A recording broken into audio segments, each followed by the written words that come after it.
All right, up next is the Pioneer SX737, and I would say, arguably, that this is one of the best values in terms of vintage Pioneer gear. What you get for the price that you typically pay or can find one of these at, it's a great value. It's a really, really, really great value and a really, really nice receiver. So these were manufactured between 74 and 76. This one was dated to 74. Again, you look at the serial number, first two letters will give you a date code. Direct coupled receiver, has a protection circuit, so you get that nice click right when you turn it on, assuming everything is good. 35 watts per channel into 8 ohms. Dimensions are 20 inches by 6.5 by 16.5.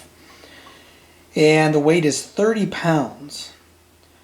Now, in terms of the series that this belonged to the X3X series. I did an earlier gear review on a 939, Pioneer SX 939. So this kind of landed right in the middle. So you have what I would say are the three receivers that are kind of in the top tier. So you've got the 1010, the 939, and the 838. Then you have the 737 and the 636 kind of sandwiched in the middle. And then you have the 535, the 434, and then they also had an SX300. So you have quite a few receivers, and I think there might even be some more receivers in there as well. Like I think they were doing the quad stuff at this time, so you had the QX and maybe one or two other receivers. I really don't know. So this is kind of smack dab in the middle of that X3X series. As you can see, when I think of a vintage Pioneer receiver, this is what I think of, right? For some reason, when I think 70s, especially 70s Pioneer, even more so than the X2X series, like the 828 and 727, I think of this Pioneer. And I just happen to be getting a text as I'm doing this, so I apologize for that. So anyway, this is what I think of. Iconic look, in my opinion. I would say that this series is second to, or may even be even with, or may even be more preferred. Maybe not more preferred, but I think it's as good looking as the 50 series. And when I say 50 series, I'm talking about 750, 850, 950, 1050, 1250. Again, that's a different iconic look. This is definitely, again, what I think of when I think of that vintage Pioneer receiver. So I like the styling, and what especially makes me think that, again, more so than like the 8 or than the 2 series, are the dip switches. The dip switches are just fantastic. I don't know. I just like them. So again, I mentioned this was direct coupled, has a protection circuit. So it has a relay that kicks in after 6 or 7 seconds. So being a direct coupled receiver, it is a little more on the clear side, a little more punchy. But what I will say, after I worked on this, I found that at least this particular unit here had a great balance, just like the 939. It's a really good balance of lows and highs, and I think they have pretty rich mids. Again, I'm not an audiophile. Hell, I'm retired military, so I have permanent ringing in my ears. But there's something different to the sound of this that I really like. So I would say this is, again, with this whole series, 939 included, this is just tuned to a station. I don't have an antenna hooked up here, so that's why that light's flashing. They just sound phenomenal. They sound great. In terms of operation, so typical RCA hookups in the back, nothing super tricky. This does have screw type speaker connects, so those are good and bad. At least with these, you don't have to use a screwdriver, right? You've got the red and the black plastic caps, make it a little bit easier to connect and disconnect speakers to. So it's pretty easy to use. As you can see, the functions, right? On-off button, speakers A and B, and you can run these at the same time. Bass and treble, again, these are stepped, so they click. Right? So you may not be able to tune it or get it as dialed in as you want to get it dialed in. according to how you like to listen to it. It's got a high and low filter. It's got a record selector button, and then it's got a 2 tape monitor or knob. It has 2 tape monitor dip switches. And I believe with this one, someone correct me in the comments if I'm wrong, but I believe you can record, and you can record something and listen to something else on this one. I think it provides that capability with the record selector and the monitor dip switches. I think that's one of the selling points on this particular model in the series range. Again, correct me if I'm wrong. It has a loudness contour, balance, volume, and then function. Then it's got a dimmer switch, FM muting off and on, and then a mono. Now this particular receiver was, it's a part of a series that will be coming up where I talk about preventive maintenance on a Pioneer 3 series receiver or X3X series receiver.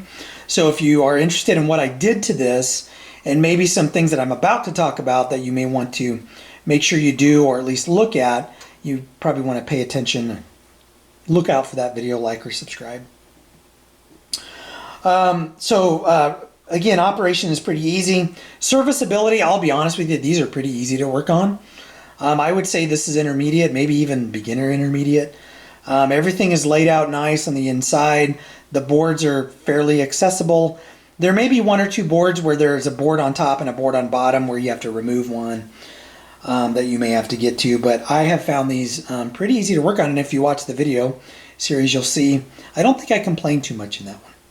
I tend to complain when things aren't easy. You get spoiled working on things like Macintosh where you just slide a board out, or Sansui where you pop a board out and you can work on it. So I would say beginner, intermediate. If you're new to the hobby, a 535 might be a better choice, right? This is kind of smack dab in the middle. So things to look out for, things that I cover in the video.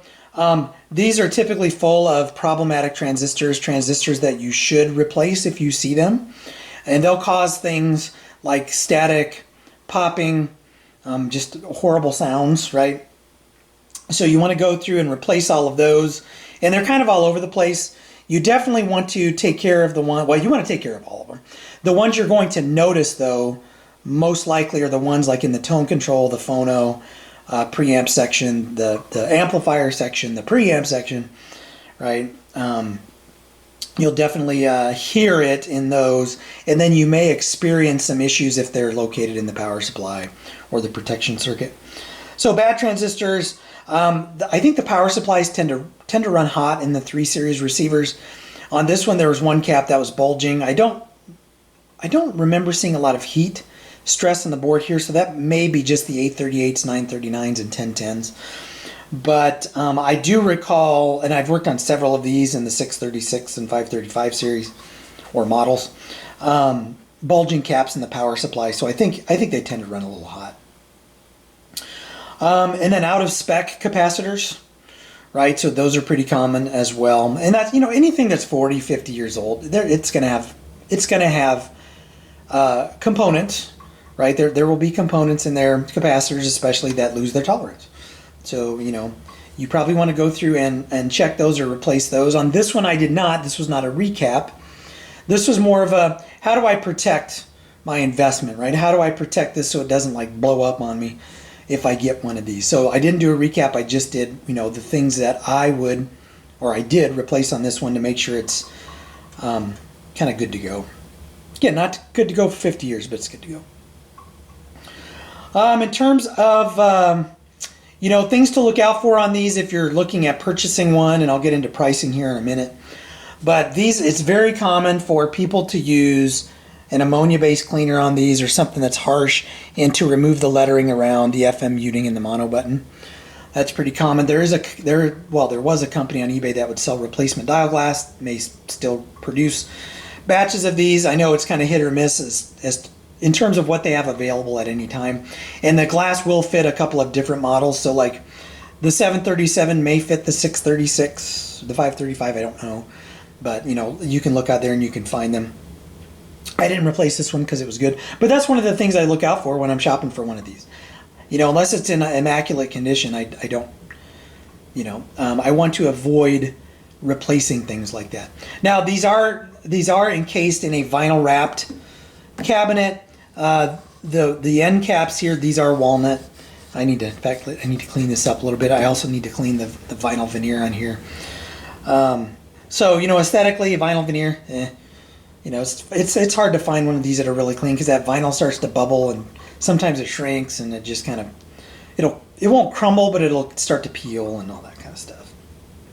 So some things to look out for. And then, you know, the traditional that you would look out for on anything cracked glass, you know, are all the knobs here, all the little buttons here, or knobs here, the dip switches,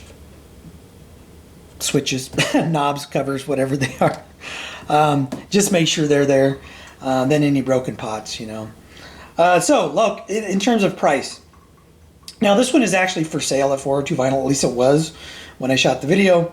These typically don't stick around long. And I'll share the pricing for the shop in a minute here. But as I went out and did some price grabs this morning off of eBay, you know, to get one of these restored with a cabinet in perfect shape and, you know, nothing wrong, and it's you know, like almost new out of the box and it's been recapped and all that kind of stuff, you're looking at $600 or more. You know, they are great receivers. You will find crazy prices that people ask for these. And again, if I found one, I'll flash it up here as well, just to kind of show you what people are asking for these. But I think a fair price, if you just wanted to get into one of these that is good to go for the next 40 or 50 years, that's looks new out of the box, $600 is probably a pretty reasonable price to pay for one of these. Now, to get one working, it's either been serviced or, and I don't even want to say working, because if it hasn't been serviced, if those problematic transistors have not been replaced, you're going to have issues with those. So when I say service, I mean like this: dial lamps, at least the transistors have been replaced. Not a full recap. You're not missing any knobs or buttons or covers or anything like that. Everything functions on it. You know, you're looking at around $450. This one is actually for sale, again, at the time of this video, for sale at 402 Vinyl for $425. You know, so that's a reasonable price. And really, we discounted this one because the veneer on the cabinet's in kind of rough shape. If it would have been a little bit cleaner, I could see bumping it up to $450, maybe $475, somewhere around there. Because again, I went through it, and this should be good. Unless a cap fails, this should be good for quite a while. And then if you're looking for one of these for parts, or the price that I pay when I pick these up off of eBay, you know, this one I think I grabbed for, I don't remember, it was under $200, but again, I needed to do some work to it. But it's common to find these for $200 or less, and that's always plus or minus $50. You can find one of these beat to absolute hell, right, for less than $200, but then you're going to have to buy a knob, or you may have to buy a pot, or you may have to fix the cabinet, or you may have to replace the glass, right? So all of those add. But if you get one that's complete, like this one, and you can get it for $175 or $200, I think that's a decent deal, especially if you are able to fix it yourself. Now, if you buy one of these for $200 and you take it to a tech to work on, when you start adding in time and labor, you're looking at another couple $100. I mean, you know, an hour or two of labor plus parts plus diagnostic, you know, bench testing and setting bias and DC offset and all that kind of stuff. But again, I think for a parts unit, $200 is a pretty good price. And if you're patient, you can find one. You can find one for less than $200, or at least around that.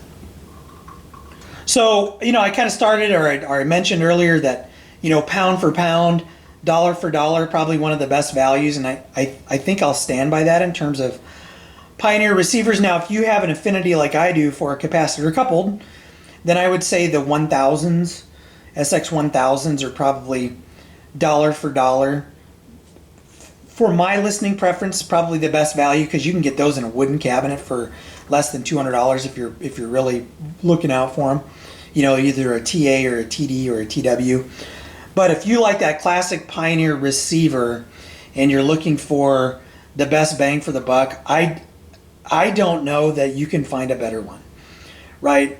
They're easy to work on. They're easy to maintain. I think the look of this is just phenomenal.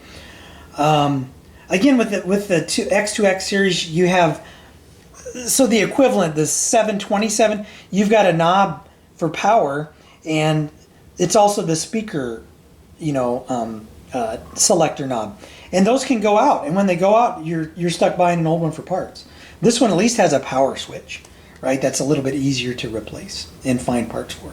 They made a billion of these, right? Not a billion, but they made a lot of these.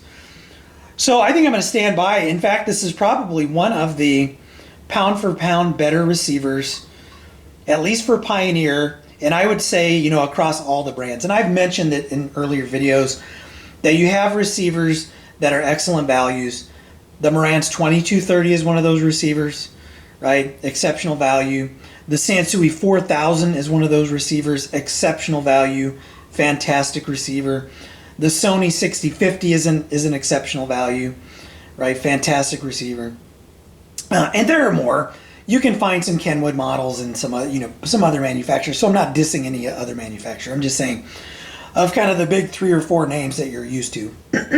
This is right along with any one of those. I would have no problem running one of these and just enjoying the listening experience. So hopefully this is one of the last gear review videos with my old camera, my old setup. Thanks to viewership in the channel, I have enough to upgrade my camera and improve my sound quality, so that'll be coming soon, and I'll get that out and learn how to use it, and hopefully the production quality of the videos will be improving. Hopefully they've slowly improved over the last year and a half or so. So trying to get there, just doing it slowly. This hobby of mine is kind of self-sustaining, so I don't like to dip into other places where I have money to support this. So it's got its own life now. It's kind of viable, and it's thanks to you watching the channel. So as always, I appreciate comments. If you like these videos, it seems based on analytics that people like these. I'm going to continue to do them. Try to do one a week.